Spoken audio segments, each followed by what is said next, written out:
as simply electrical signals interpreted by your brain. You want answers? I think I'm entitled. You want answers? I want the truth! You can't handle the truth!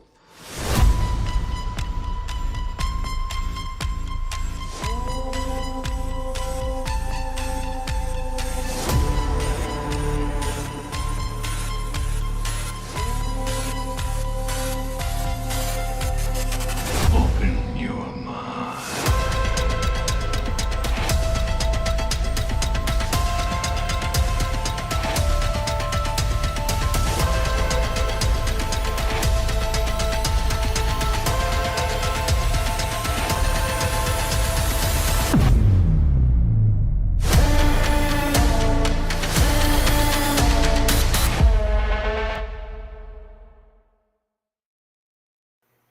Good morning, good evening, good afternoon. Yes, I'm yelling into the microphone. How are you doing tonight? Hope everybody out there is having a fantastic evening. This is Josh, and welcome to the Repill Project's Conversations on the Fringe. Tonight, we are talking Earth Changes and Revelations with Nate. If you guys don't know Nate, Nathaniel's Barbershop out there in lovely South Dakota.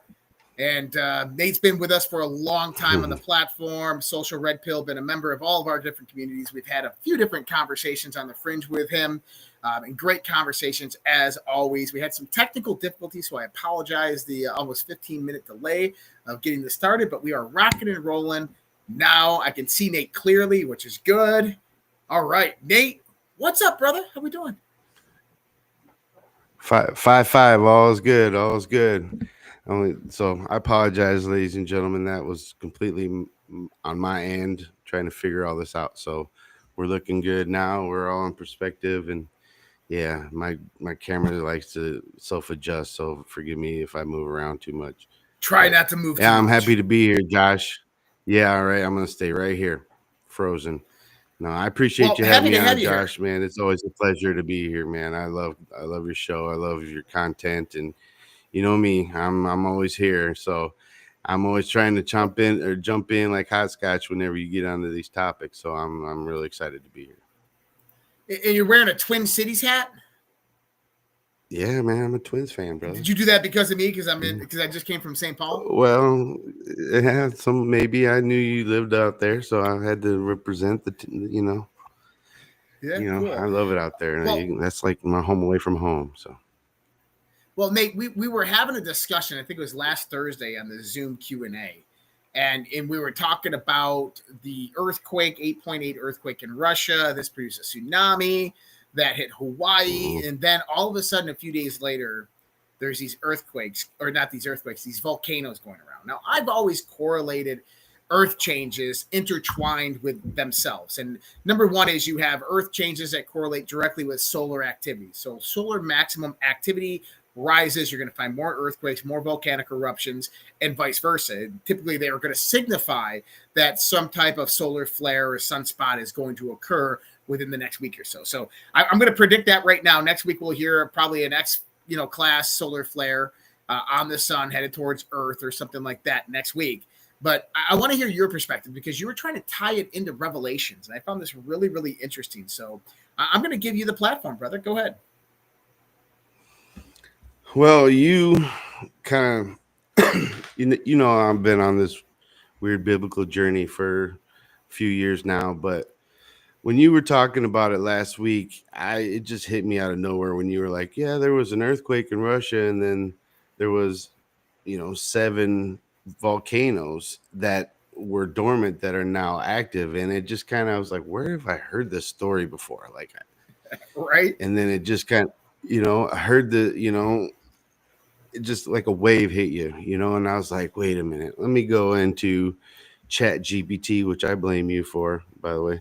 But so I got on there and I started asking Chat GPT some stuff about, what are the angels in Revelation, in correlation with the plagues and whatnot. And Chat GPT got in there and basically, explained the 7 angels that end up singing in Revelation.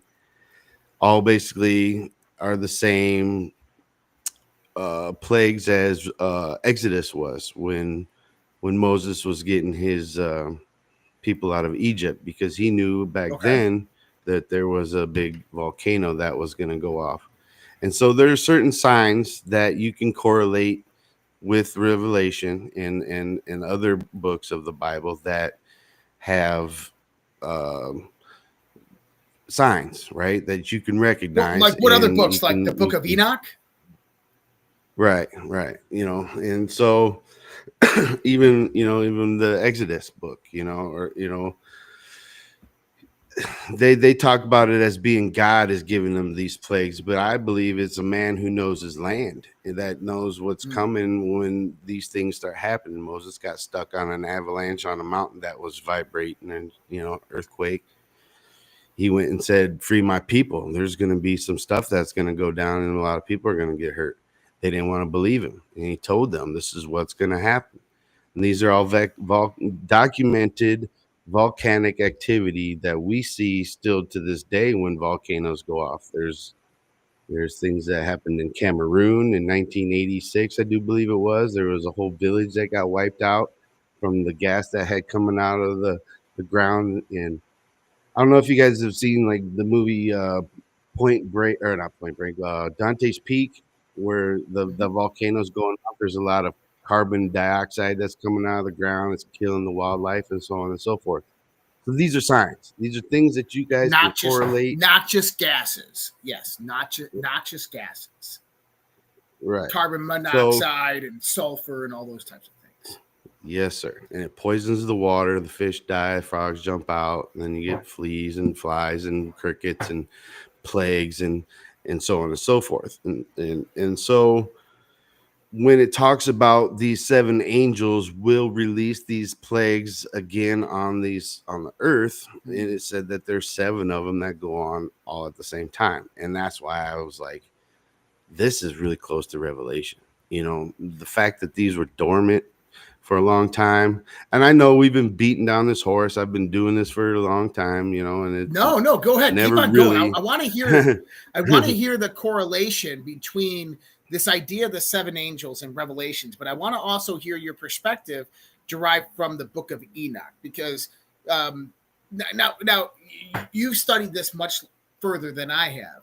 Isn't there a mention of the fallen angels being buried under a mountain? Yes, sir. Well, they call it the so there was 200 fallen angels, and they didn't just go into the mountains, but there are the stories of the angels in the fiery mountain.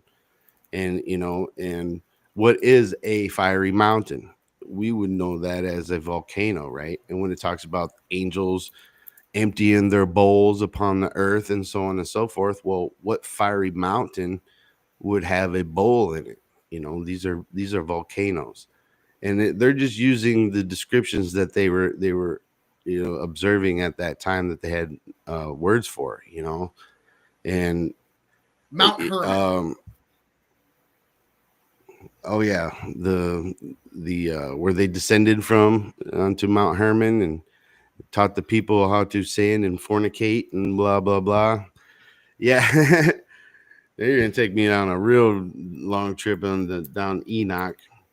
So it's just correlation isn't always a direct result. We've talked about this a lot on the show. There's a lot of similarities all through history on certain things that are in the Bible that we think have already come to pass. We sometimes think that we're not.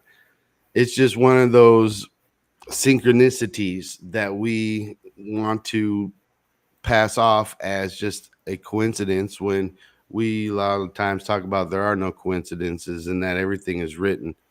And like you said, a lot of Bible scripture is written, I would think, in my opinion now, from ancient knowledge of the stars, and like you said, the pressure systems and the sun's giving off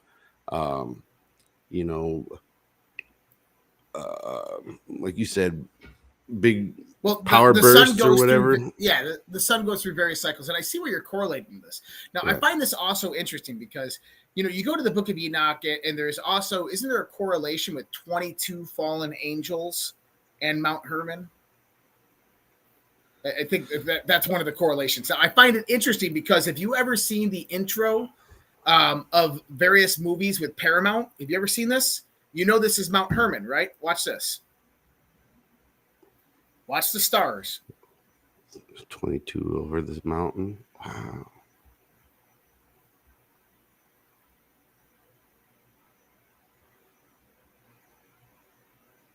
Yeah, that's interesting, huh? There's 22 of them in there. The symbolism of that, right? And that's Right. a direct reference to the fallen angels, right? So Right. I see your correlation that you're making here is that what if, and I'm just speculating here, and please, people, don't take me as, this is my belief or anything like that, but what if there is an allegorical or a symbolic representation of these things, and that people 6,000, 8,000 years ago, when they were writing these stories down, when the Book of Enoch came about, or when this verbal lineage of the Bible was coming about, what if what we're talking about here is these people that are ancestors of something that was destroyed, a civilization that was destroyed, and what they're trying to explain over generation after generation after generation is earth changes that actually occur. And the only way that they can kind of encompass these ideas of these earth changes is within the allegorical context of God and angels. So what we get is, the seven angels that you're talking about potentially were 7 volcanoes that erupt, and from Mountains. that eruption, the 7 mountains that erupt, and the 7 mountains that erupt basically throw the earth in the darkness, which brings about pestilence. It brings about the 4 horsemen, right? It brings about death, destruction. It brings all of this because it wreaks chaos on it. And what if it happens specifically at various different intervals within the Earth cycle around the galaxy, to where it was very, very predictable from a kind of a processional cycle perspective? Well, because that's a very, very intriguing point, because of the fact that they say that at one point they knew that the earth was going to be flooded, but that the next time it's not going to be flooded, it's going to burn, and everything in it is going to, burn, and a third of everything is going to die, right? So that could just be what you just said is their interpretation of how the cycle of the earth is going to go when it hits this next cycle. We went through the flood stage already, where everything started to de-thaw, and all the caps were melting down, and the glaciers were all gone now. You know what I mean? Then what happens? Then the earth heats up to the point where everything starts to erupt again. It gets the temperature starts to come back up again. So you have nothing basically holding that temperature down once these caps and everything. And see, this isn't just a global warming thing that everybody's talking about. Oh, we're killing the earth. This is written thousands of years ago that they've already predicted this happening because of the earth cycles going through, its natural courses. And I think this is one of them that you just hit spot on, that's part of the cycle that's going to happen on this planet. Is it's going to have another time where it's going to reheat. These things are going to go off. It's going to reset the planet. And we're going to be stuck trying to put it all back together once again, just like after the flood. And we got to figure out how we're going to start civilization over again but it also says that God's going to live with us on this planet for the next 1,000 years after that. And so let me explain, everybody. It doesn't say good people and bad people are going anywhere. It just says that there's going to be a lot of death, and right. Well, let me explain to people kind of the context that I'm talking about. Over the last 30 years, I've done tons of different research, and I found out recently that a lot of it correlates with other people who've studied the same thing. One of the things that I realized is that the reason why our ancestors were obsessed with stellar calendars, the calendars derived from the stars, whether we call it the zodiac, but just think about it as the processional calendar, right? The 26,500 year calendar. The reason why they were so obsessed with it is because it mattered, and it mattered for very specific reasons. Now, I want to map for everybody this image in their mind of what's actually happening. Because what we see when we look out at the sky is we just see the stars, and they're always kind of in the same relative position. They move very, very slowly, and over our lifetime, they move less than 1 degree. So 72 years is approximately 1 degree of the precessional cycle of 26,600 years. So now, if you go out and you watch the sunrise, or sorry, of just one galactic year, which is 2,160 years. So 72 years is 1 degree of a 360 degree motion of 2,160 years. And then there's 12 cycles of 2,160 years that go into the 26,000. So it's a very, very long cycle. So you don't see the North Star pole shift that actually occurs. You don't see the stellar drift of the stars in the sky. But I want people to begin to understand this concept. So if you went out to your kitchen every day starting on January 1st, and you marked the sun at noon with a marker on January 1st, and every day you repeated the process throughout 365 degrees, what you would actually get is an image. And that image is called an analemma. And I'm going to pull it up on the screen, and I want to show people what an analemma actually looks like. So if you did this, you're going to get this image. I hope it loads because I'm pulling it up. Nothing wants to load. Hold on. There we go. Pull this up. You're going to get this image on your screen, right? So that's what would be marked out. So this is the solar transit. Well, this is the solar transit of the sun through the sky over 365 days. And it looks like a figure 8. Now, what's interesting is you just said the solstice. Solstice derives from the Latin of stand still, solstice, right? Equinox is equilibrium. So what we have is in the middle where they connect right there, that is the equinoxes. That's the autumn and the spring equinoxes. At the top right here, we have the summer solstice. At the bottom right here, we have the winter solstice, where the winter solstice is the lowest part in the sky that the sun will actually go. Now, this is really interesting because we know that the Earth doesn't have a completely circular orbit. It has an elliptical orbit, which means that it's more kind of obtuse. It goes out like this. What that does is that it kind of has a relative speed index that's going to have to happen. It's going to kind of go like this, and then it's going to go like this, right? So these 2 points, the furthest point away from the sun and the closest point away from the sun, the closest point away from the sun is actually winter. And this is called anhelion. And this is the closest that the planet actually gets, but we are at a 23.5 degree tilt, and this is why it's cold, because the southern hemisphere is much warmer. And then aphelion, or perihelion, is the furthest distance away, and that happens in summer. But we have to remember that there's this kind of transitional state that happens with this elliptical orbit. Now, what happens 2 times during the year for 3 days is that in summer, it takes 3 days for the sun to make this transition between here and here. But there's no new mark on the page. The sun appears on that same analemic spot, the same exact spot 3 days every time. And the same thing happens at winter. Now, they've anthropomorphized this within, various different types of literature, but that's not the point of the conversation. If you did the same thing to the moon over 28 and a half days, you would get a much larger analemma because the moon is very close to us. Well, guess what? If you watched the stars in the sky over 26,500 years, guess what they're going to do? Same thing. Analemma. Now, what's interesting about that is if you pulled yourself out of the planet and looked at the galaxy and how the solar system moves through the galaxy, you would begin to see the same thing. Is our solar system is corkscrewing like this, but it's also going up and down. In 2022, astronomers discovered something known as Radcliffe waves. It's a sine wave pattern that stellar nurseries actually follow within the Orion arm.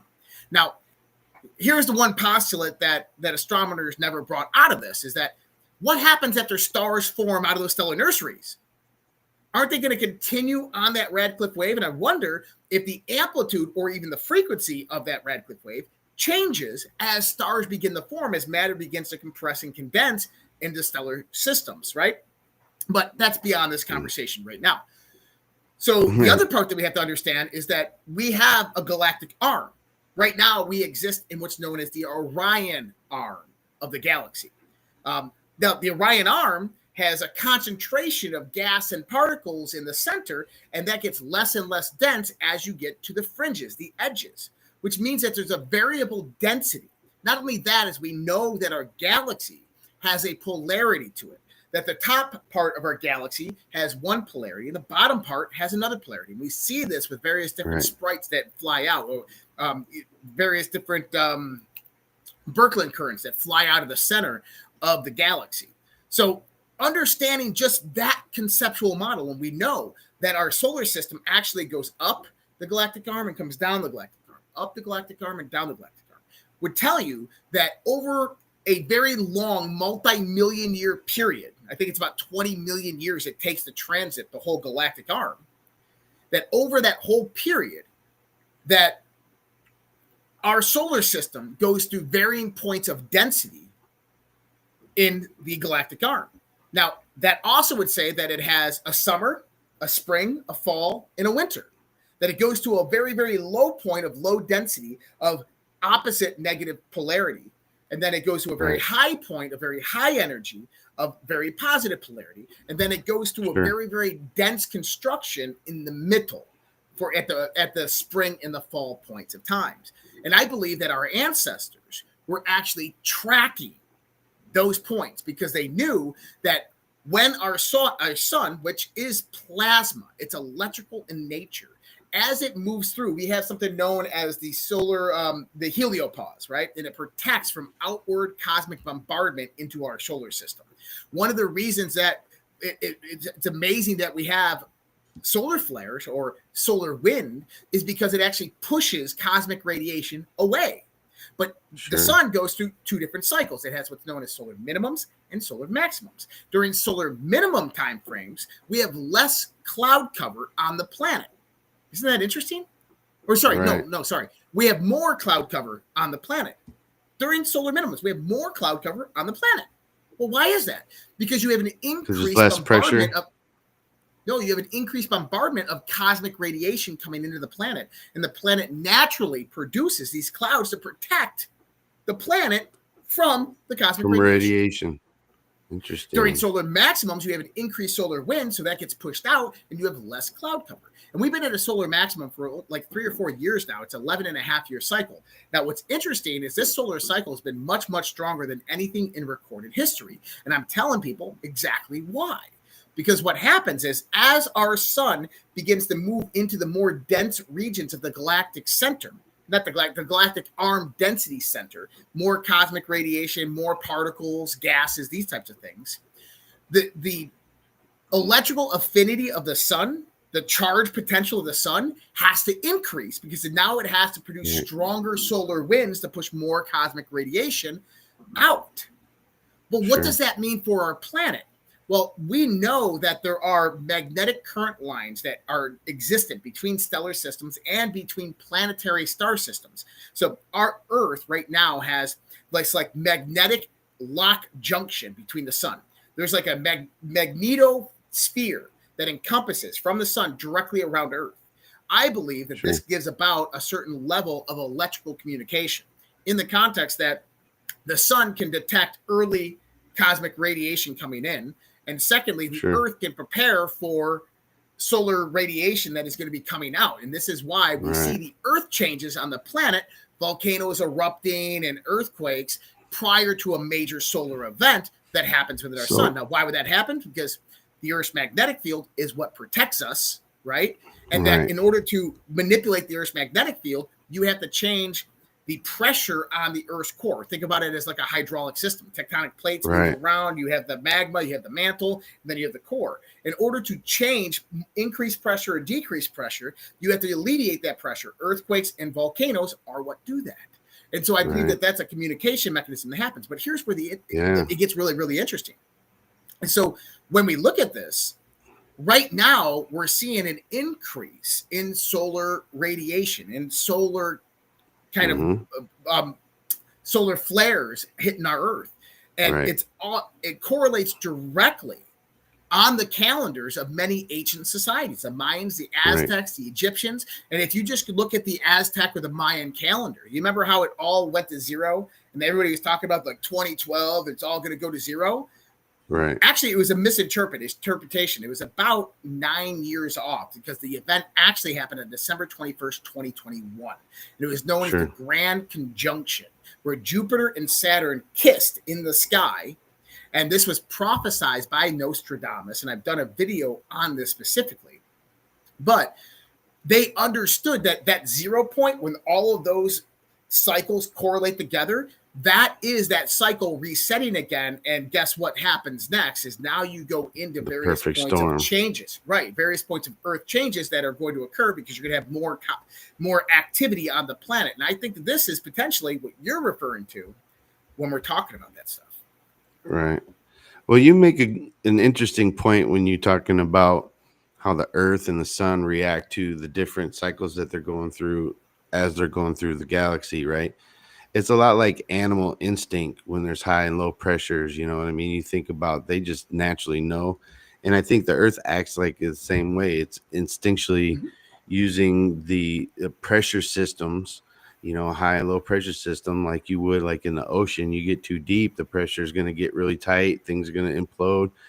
And so on and so forth. If you're down there and you come up, you're gonna expand. And I think that the Earth kind of feels the same way as it's following the sun going through. Like you said, there's high pressure and then there's going to be a lower pressure. And I think we don't feel that, but the Earth does. And you know, and like you said, it's reacting to the lower pressures and stuff. You know, and I think what we're seeing is one of those balances being off to the one extreme or the other. We've been in the medium for the longest time, but I think you're going to start seeing us get on, like you just said, that outer fringe where the pressure is going to be really high on the Earth, and a lot of the stuff from the inside is going to want out, and that's where you're going to see volcanic activity. Pressure is going to try to get released from, you know, within, and that's just, I think it works the same way in the galaxies as it does, say, in the ocean and in the air and stuff like that. It's all based on pressure systems and the cycle that you're in at that moment in time. Like he said, we go through the galaxy in seasons the same way, and the Earth might be facing its summer. Basically, we've been through the winter and the fall. Now we might be hitting summertime in our galactic cycle, which means that she's going to get hot and things are going to warm up and volcanoes are going to start to sing and you know, then it's going to go back down and it's going to recycle and it's going to go through that whole thing again. We'll go through another ice age, you know, things will freeze over and it'll cool back down, you know, and well, and now that brings it's up not the that idea, far-fetched to think about. Sorry. It's not. And now that brings up the idea of why are there tunnel systems underneath almost every major city on this planet? I think they're digging one. I was just talking about this today with a client of mine, because at night I can feel the ground shaking. Like, and it's not just cars driving by and stuff like that. It's like a constant, like, you know, I'm like, what the and I think that because there's an army base like probably a half a mile from here, I think they're digging a big old tunnel down there, and they've been doing it for months, and they do it at night so they can haul that dirt out of there without anybody recognizing what the hell they're doing. So, but I'm a night owl, so I'm up and I notice that kind of stuff, and I don't think a lot of people really talk about it, but I think you're right. I think a lot of cities are going to have a lot of these underground little sanctuaries for when stuff really starts to get crazy. They got a safe place for a lot of people to go. I think it's one of the biggest. I think it's one of the biggest secrets on the planet that has been held by who I call the overseers, and this would be the kind of the dynastical bloodline families. Is that the Earth goes through systematic changes every so often. And those systematic changes are massive cataclysmic events that occur.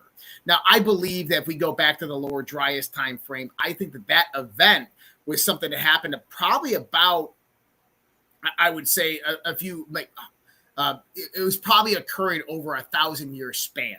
But what that was the moon. I think it was the moon actually coming into orbit around the Earth. And I truly do believe this. But I think that there's other type of events that have occurred. And maybe what it is long durational asteroids and meteoroids that take thousands of years to move through their fields. Like we're about to go through the Perseids, right? So you have the Perseids. So we have the dog days of summer coming up. Does anybody understand what the dog days of summer are? Do you know what the dog days of summer are, Nate? I don't think I do, brother. Okay. You might have So to what you're explain about it to to everybody see- and me. So you ever heard of the dog star, Sirius?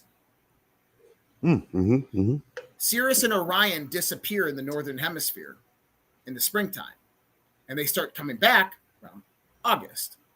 And that's where you get the return of Sirius, the dog star. This is one of the great obsessions with the ancient Egyptians, why they were so obsessed with dogs, because you had the dog star. The dog star is now correlated directly to various different Anubis and other types of gods or demigods that they had. But why this is important is because it signified to the farmers in ancient cultures that harvest was roughly about 4 to 6 weeks away, that the changing of the climate was about to occur and fall was about to arise. And so they called them the dog days of summer. So interesting enough, we're coming into the dog days of summer right now. And one of the things that happens during the dog days of summer is you have the Leonids and the Perseids, and this just means which constellation it's in. And I believe that we're coming into the Perseid meteor shower. Now, why do we have these meteor showers? Basically, we're running through debris of something. Now, they'll tell you it's a broken up asteroid or a comet. No. There is actually historical context on record in Sumerian script. If you go back and you research it and you understand the story, Michael Tessarian is one of the first people I ever heard talk about it. And the theory wasn't even new to him. There was astronomers, the head of the U.S. Naval Observatory, where the vice president lives in Washington, D.C., back in the 1930s, gave this theory to Lowell, right? The guy of the head of Harvard University at the time of the astronomy department. He gave this theory to it. He wrote a whole book about it. This is what inspired Worlds in Collision, right? So when we start to look at this theory, it actually makes a lot of sense because there's historical context that talks about it in allegorical form. And if people don't know what I'm talking about, it's the story of Tiamat. And in Sumerian lore, you can read about Tiamat. And what happens is that her husband, Apsu, is killed. And then she wages war on Marduk, who kills her husband.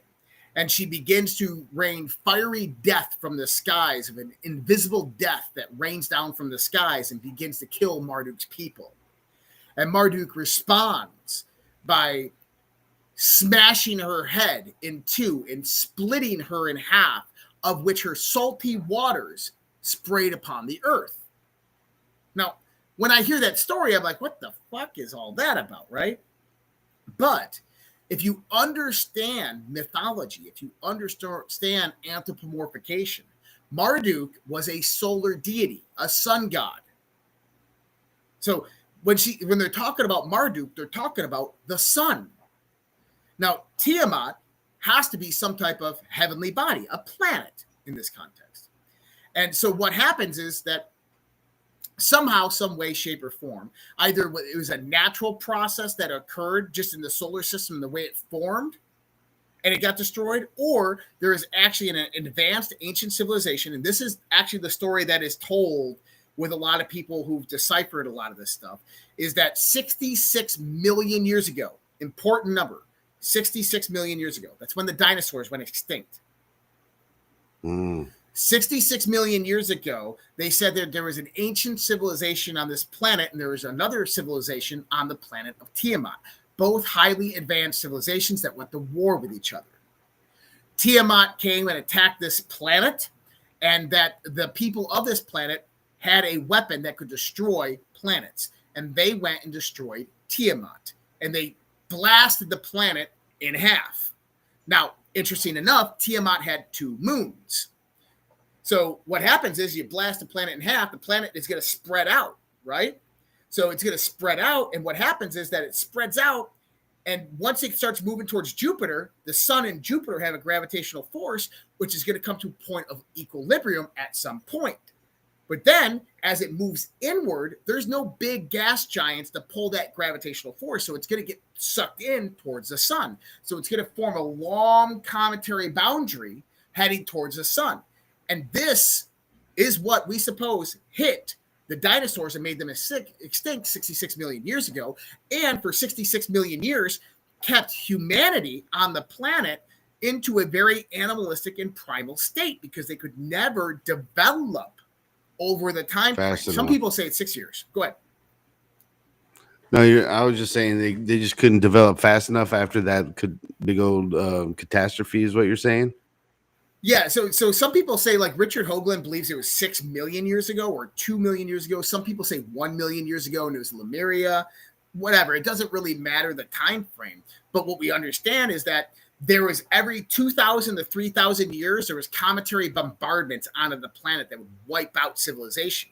And so what they did is they built tunnel systems underneath the planet, and this is where they primarily lived, and they built up until they were able to get civilization back on its feet. Now, some people would have still lived out in the sticks and in the woods and survived even with all of this stuff.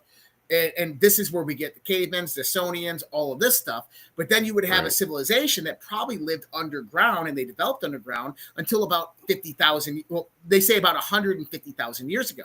150,000 years ago, they come out and they realize that the majority of the comet bombardments are over. They begin rebuilding civilization.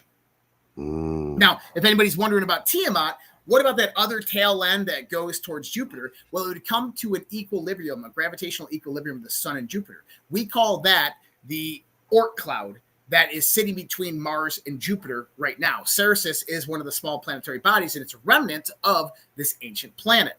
Now, I said that that planet had 2 moons. Interestingly enough, I believe that Mars is one of those moons. The reason I say that is because Mars, on one side of Mars, it is absolutely decimated, like it was just bombarded by asteroid impacts. In the atmosphere of Mars, you have cesium-127, which is indicative of nuclear explosions. The problem is it's only in the atmosphere. It's not on the surface level. On the planet. Right? Oh. You have Mars's moon Phobos, which isn't a moon. It doesn't form like a moon. It's just a piece of an asteroid that's revolving around Mars. In other words, if Mars was in orbit around Tiamat, and Tiamat blows up, one side of Mars is going to get absolutely decimated and impacted. It's going to be shot out of its orbit, capture some debris. It's going to have the remnants of nuclear blast within its atmosphere, but not necessarily on its surface. Right. And then it settles its orbit where it's at, kills all life on that planet. And what about the other moon? Well, 250,000 years after we go out and reestablish civilization, this rogue comet, this wanderer in the sky that would occasionally be lit up by the sun in the sky. And they called that, you know what they called that back in the day? Sin. No, they called it Lucifer, the morning star. Okay. They would say that he shone so bright in the sky that he competed with God's glory or the sun's brightness. And so they saw this other object that was visible during the daytime in the sky. And they were smart. They were a highly advanced civilization. They knew what it was. It was the other moon to this planet. And then they knew eventually that after all of these orbits, one of these times, it would collide with the Earth. It would come in contact. And so approximately, they say 12,500 years ago, I think it was probably about 20,000 years ago, is when the moon came in contact. Now, interesting enough, as you go back to Roman records, you can find Roman calendars that don't include the moon. You can find scientists back in the ancient days, Sumerian days, that talk about a 360-day orbit, completely circular orbit of the planet Earth. They don't talk about moon cycles or even moon calendars in everything until about 8,000 years ago. Now, why is that? Because let's just say 12,500 years ago. Never here. That's right. 12,500 years ago, a comet comes in, and what happens is, and this is going to make a lot more sense here in a second, let's assume that the Earth is straight up and down, has a 360-day orbit around the Earth, complete circle, around the sun, complete circle. All of a sudden, you have another stellar object that's 2/3 its size start to come in. They're going to gravitationally affect each other, but they're also electromagnetically going to affect each other. So the first thing that begins to happen is the Earth begins to tilt towards the moon. 23.5 degrees Oh, that's the tilt of the Earth right now. Then they're going to pull towards each other. So it's going to pull Earth out of its orbit. So the Earth is almost going to stand still. Now, what's happening to all the water? You ever see the movie Moonfall? Yeah. That's what happened. The gravity All level the drops waters- and all the water floods or comes out of the ground. Now talk So about I biblical think flood. God flooded the earth. Yeah. That's exactly it. So that is the Diluvian story. That is the Great Deluge. And so let me ask you this: if you were in underground tunnels under massive continental mountains, would you have survived? Yeah, you would have. But you can't go restart civilization. So it was 4,000 years before they went and actually restarted civilization, the Fertile Crescent, Tigris and Euphrates. And that's when they had the scripts to actually talk about it. And they talked about a period for 12,000 or for 10,000 years where various different rulers ruled, but there's no other record. Well, what if they didn't rule here on the surface? What if they ruled underneath in the tunnel systems? I know I'm crazy. It makes perfect sense. No, it makes perfect sense because you look at the water erosion, like in Egypt, like that water had to have been so high for so long to wear down all that rock all the way down. Well, the earth was flooded for a long time. Yeah, interesting tidbit about Egypt is the Sphinx is much, much older than the Great Pyramid. The Great Pyramid is much, much older than the two other pyramids, right? So they estimate, and I've seen Robert Shaw talk about this and other people, is that the Sphinx is actually about 1 million years old. So this is why Richard Hoagland kind of bases this time frame is that, okay, there was a highly advanced civilization on the planet 1 million years ago, and that's the one that got destroyed, and the Sphinx is like the only remnants left of it. This is why in the Grand Canyon, you have the Sphinx-like figure in the mountain that maybe 1 million years ago actually was a Sphinx, and there wasn't any Grand Canyon. Maybe that whole Grand Canyon separating was because of this collision with the moon. No one ever thought about that.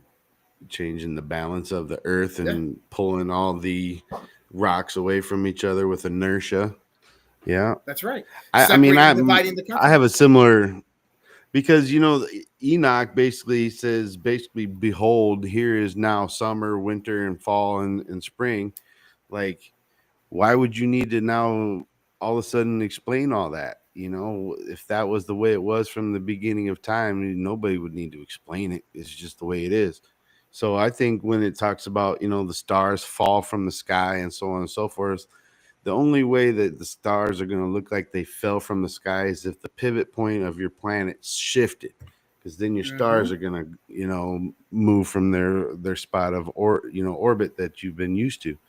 And it talks about the mountains fled from each other, and they disappeared and melted white wax. And I think Josh is spot on when he says that the moon had something to do with that. I really do agree with that. I personally believe that the earth was tilted towards the sun, and then it came in and then shifted the ice from the backside and started melting that. But I mean, it's all speculation, and we don't really know. We just kind of go off of scriptures and shit that we've had for a long time.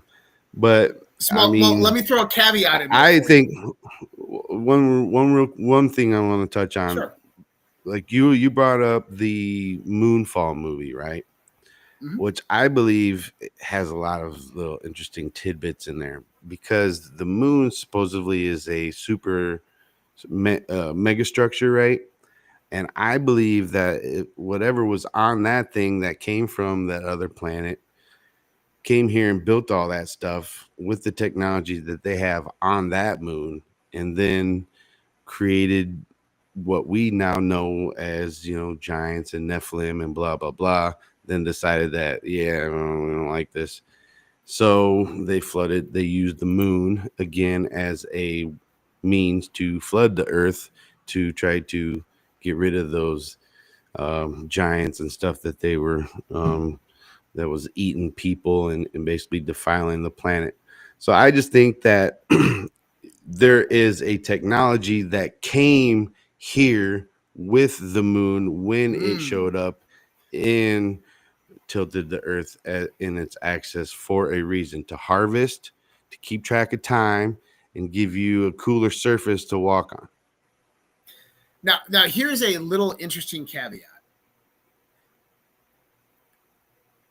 What is sin in the Bible? Now, we talk about original sin, right? Eve in the garden, correct? But we talk about sin in the Bible.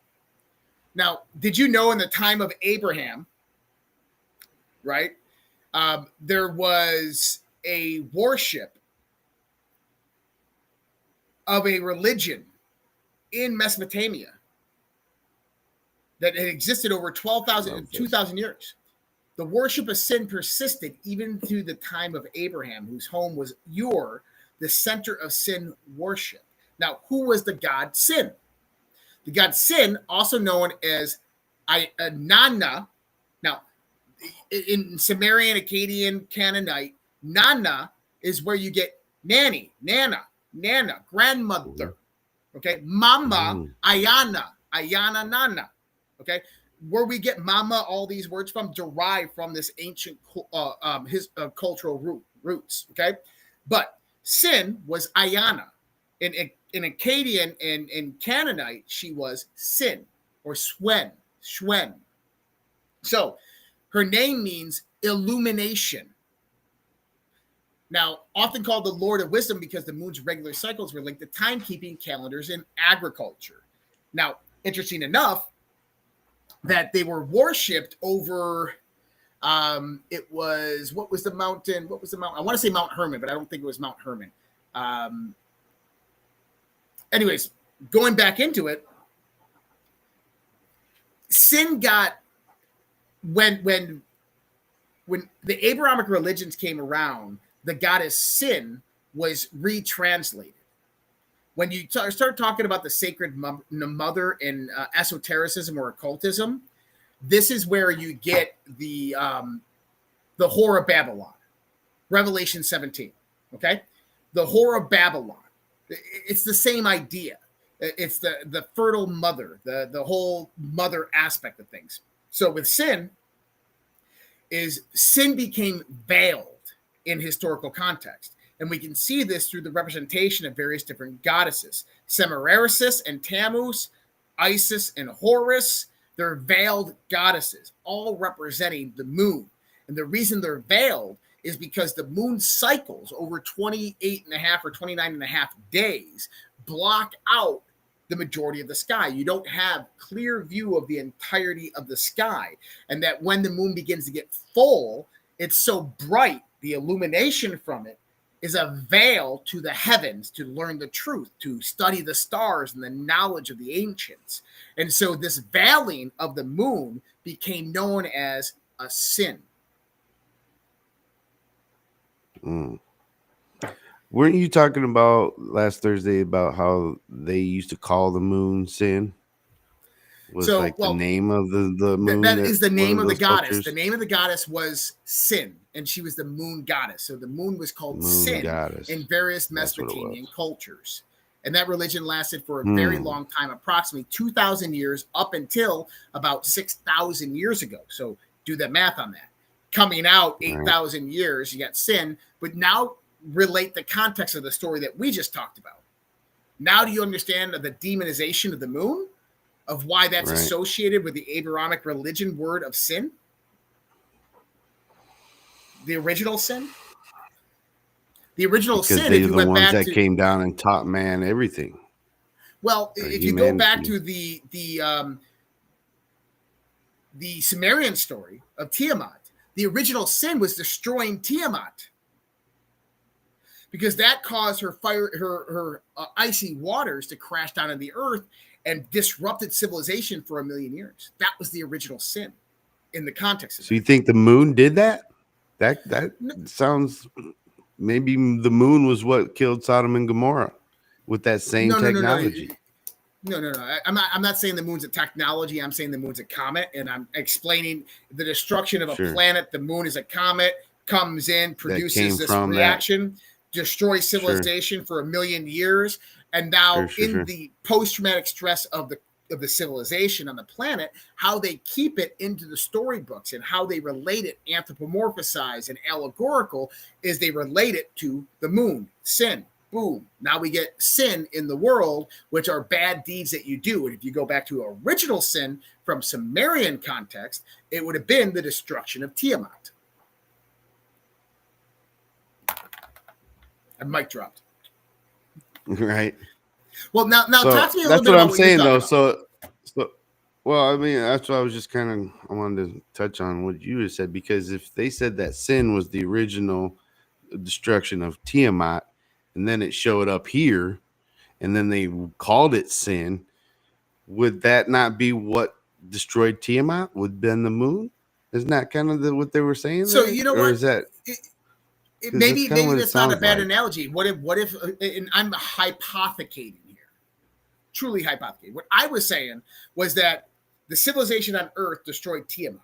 One of Tiamat's moons, the moon, removes from so the orbit Earth. over 750,000 years, and then collides with the Earth and produces the Great Deluge and destroys humanity. Sure. But from your context, what you're saying is, what if the moon was a technology, like in Moonfall? What if it was the weapon that was sent 1 million years ago to destroy Tiamat, and then when it returned, it produced massive cataclysms that upheaved our planet, and that's why it's forsaken as sin? I understand that perspective. And you know what?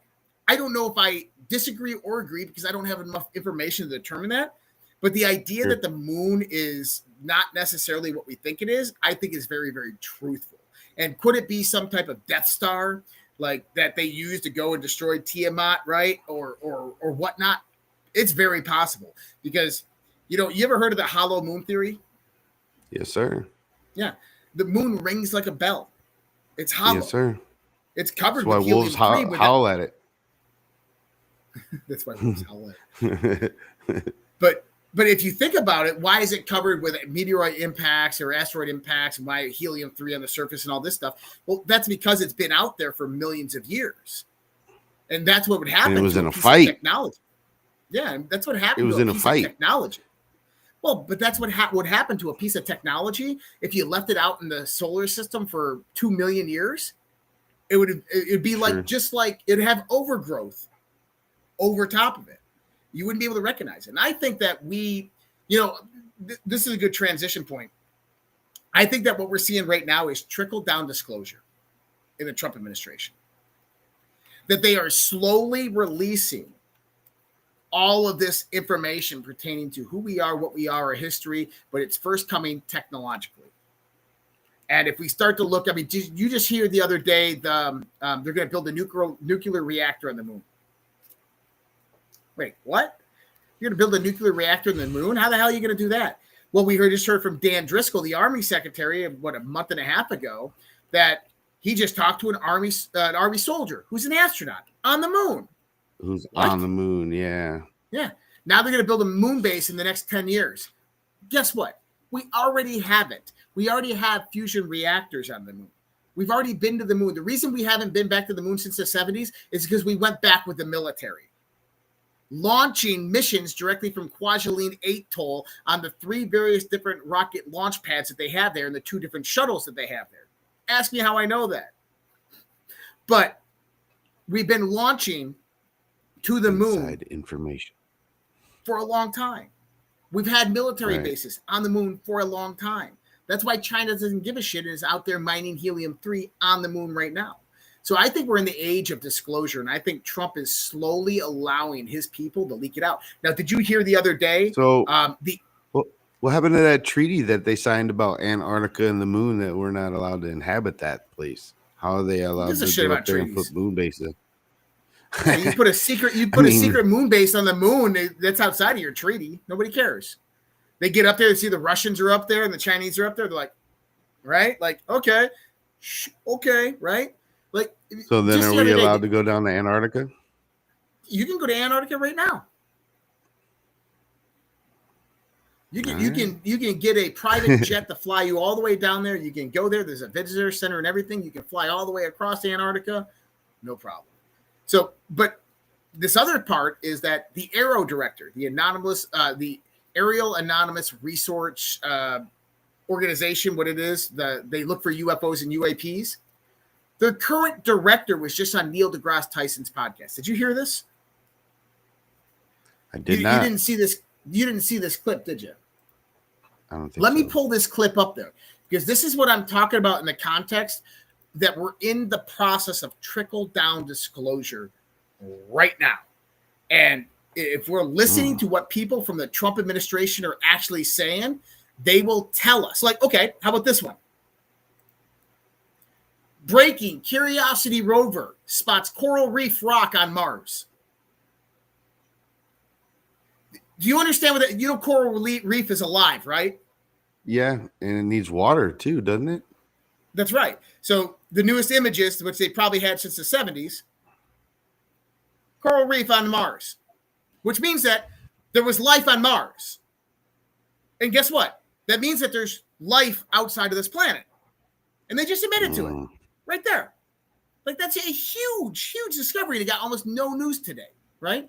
So that's trickle-down disclosure. What other parts of trickle-down disclosure do we have? Well, let's go to this podcast, because this is coming from the horse. Did you see Tulsi Gabbard on the podcast talking about aliens? Oh, I believe. No, I heard about that though today. I didn't get a chance to watch it yet.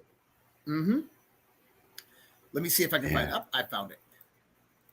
This is so for everybody who needs a reference to this. This is AARO, Arrow director.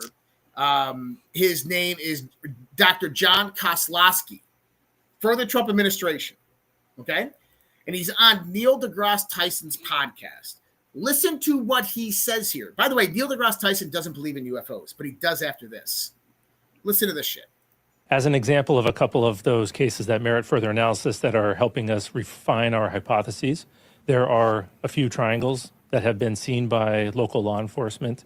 These are glowing triangles in the sky. In this case, very, very black triangle, triangular prism. So it looks like a pie slice, hovering about the size of a Prius, about 40 to 60 meters away. So as the officer was driving up to investigate underneath a glowing orb, which I'll get to those in a second.